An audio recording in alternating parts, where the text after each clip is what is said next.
आप सभी को स्टेज चैनल पर स्वागत है। आज आपके लिए हम एक कथा साहित्य फर्स्ट चैप्टर परिश्वरनाथ रेणु द्वारा अंचलित कहानी है।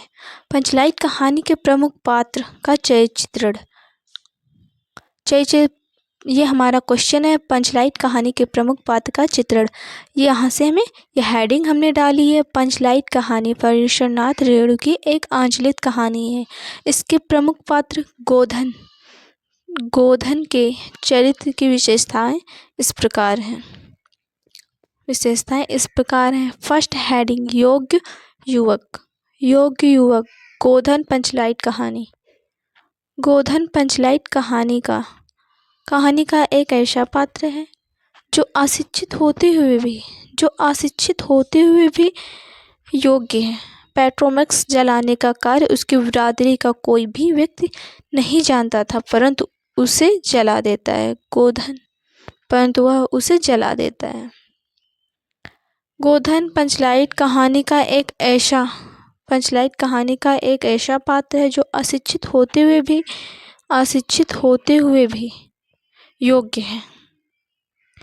पेट्रोमैक्स जलाने का कार्य उसकी बिरादरी का कोई भी व्यक्ति नहीं जानता था, परंतु वह उसे जला लेता था। अब हमें गुणवान हेडिंग डालनी है। गुणवान, ये हमारे बोर्ड में मोस्ट इम्पॉर्टेंट है। उद्देश्य और सारांश, ये भी मोस्ट इम्पॉर्टेंट है। ये आगे वाले पार्ट में बताने वाले हैं हम। गुणवान, गोधन अशिक्षित होते हुए भी गुणवान है। उसके इन्हीं गुणों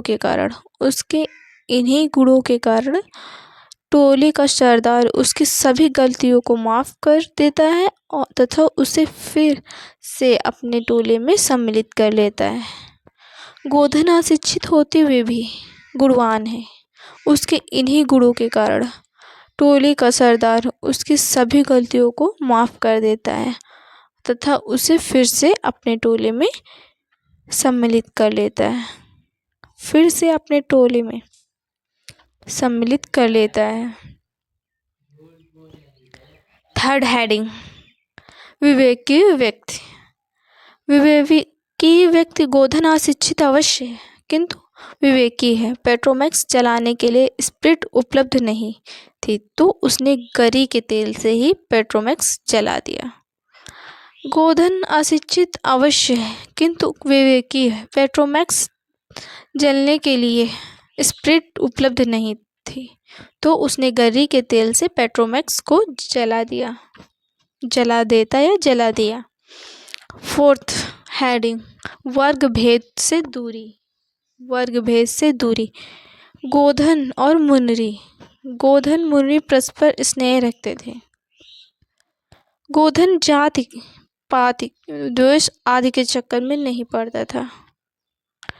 वह मानवीय गुणों को श्रेष्ठ मानता था।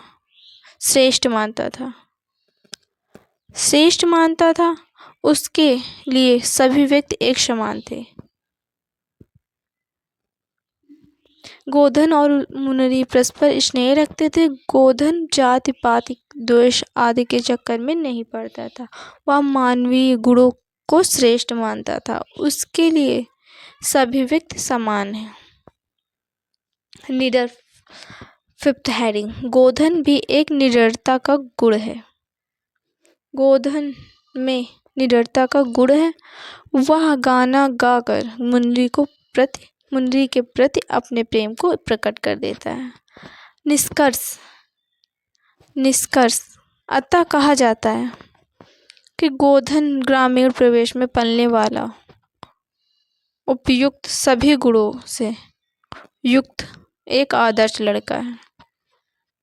अतः कहा जा सकता है कि गोधन ग्रामीण प्रदेश में पलने वाला उपयुक्त सभी गुणों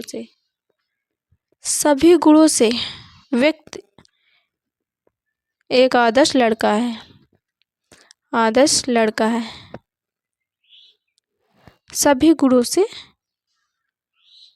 युक्त एक आदर्श लड़का है। आप हमारे चैनल पे नए हैं तो प्लीज़ हमारे चैनल को लाइक एंड सब्सक्राइब करें। आपके लिए हम वीडियो ऐसे ही लाते रहेंगे। प्लीज़ हमें सपोर्ट करें।